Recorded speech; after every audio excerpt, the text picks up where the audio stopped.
Welcome to మెగానే TV pakka local. Mancherial జిల్లా నస్పూర్ ప్రజాపాలన సభలో రసాభాస నెలకొంది. కాంగ్రెస్, బీఆర్ఎస్, బీజేపీ నేతల మధ్య వాగ్వాదం జరిగింది. కాంగ్రెస్ సర్పంచ్ ఫయాజ్ ప్రసంగంపై బీఆర్ఎస్ కార్పొరేటర్ శ్రీనివాస్ ఆగ్రహం వ్యక్తం చేశారు. సంక్షేమ పథకాలపై సభలోనే ఆరోపణలు చేశారు. కాంగ్రెస్ ప్రభుత్వం హామీలు అమలు చేస్తుందని ఫయాజ్ స్పష్టం చేశారు. బీఆర్ఎస్ సంక్షేమంలో విఫలమంటూ విమర్శించారు. అసత్యాలు మాట్లాడుతున్నారంటూ బీఆర్ఎస్, బీజేపీ కార్పొరేటర్లు అభ్యంతరం తెలిపారు. ఈ ఘర్షణపై కలెక్టర్ కుమార్ దీపక్ మండిపడ్డారు.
ఏమైనా ఇష్టమైతే మాట్లాడండి. మీకు సఫిషియెంట్ టైం ఇచ్చాను, మీరు కూడా మాట్లాడిండు. సఫిషియెంట్ టైం ఇచ్చాను, మీరు కూడా మాట్లాడిండు.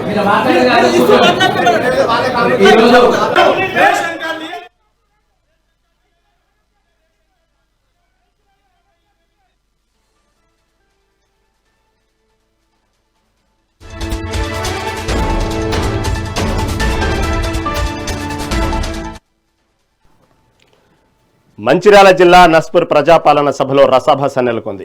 కాంగ్రెస్, బీఆర్ఎస్, బీజేపీ నేతల మధ్య వాగ్వాదం జరిగింది. కాంగ్రెస్ సర్పంచ్ ఫయాజ్ ప్రసంగంపై బీఆర్ఎస్ కార్పొరేటర్ శ్రీనివాస్ ఆగ్రహం వ్యక్తం చేశారు.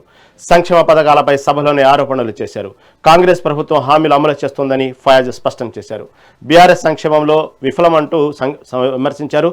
అసత్యాలు మాట్లాడుతున్నారంటూ బీఆర్ఎస్, బీజేపీ కార్పొరేటర్లు అభ్యంతరం తెలిపారు. ఈ ఘర్షణపై కలెక్టర్ దీపక్ కుమార్ మండిపడ్డారు. అసలు అక్కడ ఏం జరిగింది, మరింత సమాచారం మా ప్రతినిధి నరేష్ అందిస్తారు. నరేష్. రహీం, ఇటు మంచిర్యాల జిల్లా నస్పూర్ లో నిర్వహించినటువంటి ఇటు ఏదైతే ప్రజాపాలన ప్రగతి ప్రణాళిక 99 రోజుల కార్యాచరణకు సంబంధించి సమావేశం రాజకీయ వాగ్వాదాలకు వేదిక అయిందని చెప్పుకోవచ్చు. జిల్లా సమీకృత కార్యాలయ సముదాయంలో జరిగినటువంటి కార్యక్రమంలో కాంగ్రెస్, బీఆర్ఎస్, బీజేపీ నాయకుల మధ్య కొంత తీవ్ర వాగ్వాదం చోటు చేసుకుని రసాభాస చోటు చేసుకుంది. అయితే దీనికి సంబంధించి సంక్షేమ పథకాలు, గత ప్రభుత్వ పనితీరుపై పరస్పర ఆరోపణలతో సభలో ఉద్రిక్త పరిస్థితులు నెలకొన్నాయి. మరి ఈ కార్యక్రమం అనేది నస్పూరు ఇటు ఏదైతే ప్రభుత్వం ప్రతిష్టాత్మకంగా చేపట్టినటువంటి ప్రజాపాలన ప్రగతి ప్రణాళికలు, ఇటు ప్రభుత్వం చేపట్టినటువంటి అమలు చేస్తున్నటువంటి సంక్షేమ పథకాలపై చర్చించేందుకు వేదికగా ఏర్పాటు చేసినటువంటి సమావేశాన్ని ఇటు జిల్లా కలెక్టర్ అధ్యక్షతన జిల్లా వ్యాప్తంగా ఉన్న ప్రజా ప్రతినిధులతోటి ఇటు సమావేశాన్ని ఏర్పాటు చేశారు. ప్రజా ప్రతినిధులు కూడా హాజరయ్యారు. అయితే ఈ సమావేశంలో గ్రామానికి సంబంధించిన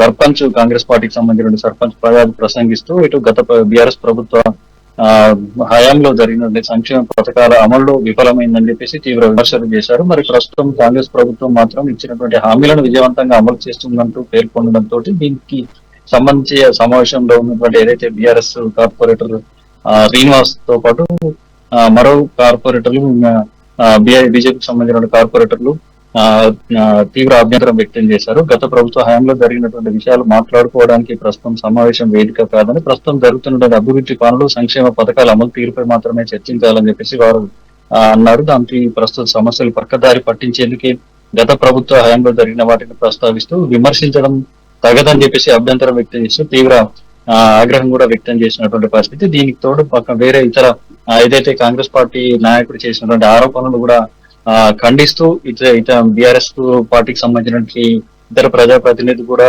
మద్దతు తెలపడంతో సభలో కాస్త గందరగోళం జరిగింది. ఒక వైపు తీవ్ర వాగ్వాదం కూడా చోటు చేసుకుంది ఇరు పార్టీలకు సంబంధించిన నాయకుల మధ్య. దీనికి సంబంధించి కలెక్టర్ సమక్షంలోనే ఈ వాగ్వాదం చోటు చేసుకోవడంతో ఇటు పోలీసులతో పాటు జిల్లా అధికారులు కూడా జోక్యం చేసుకుని వివాదాన్ని సర్దుమణిగింపజేశారు. మరి కాంగ్రెస్ సర్పంచ్ ఫయాజ్ ప్రసంగాన్ని అడ్డుకునేందుకు ప్రయత్నించడం, సభలో ఒక్కసారిగా ఈ ఉద్రిక్త వాతావరణం నెలకొవడంతో ఇటు కాంగ్రెస్ అసత్య నాయకుడు ఫయాజ్ అసత్యాలు మాట్లాడుతున్నట్టు ప్రతిపక్ష నేతలు ఆరోపించడంతో ఇటు పరిస్థితి ఉద్రిక్తంగా మారడంతో జిల్లా కలెక్టర్ కుమార్ దిపక్ జోక్యం చేసుకుని ఇటు సభ్యులకు ఇచ్చినటువంటి సమయాల్లోనే మాట్లాడాలని ఇతరు సభ్యులు ప్రసంగిస్తున్నటువంటి సమయంలో మధ్యలో అడ్డుకోవడం సరికాదంటూ బీజేపీ బీఆర్ఎస్ కార్పొరేటర్లపై కూడా కలెక్టర్ ఆగ్రహం కూడా వ్యక్తం చేశారు. సభ మర్యాదలు పాటించాలని చెప్పేసి సూచిస్తూ ఇటు సమావేశాన్ని పూర్తిగా చేసి సమావేశాన్ని ముగించారు. అయితే మొత్తంగా ఈ రసాబస అనేది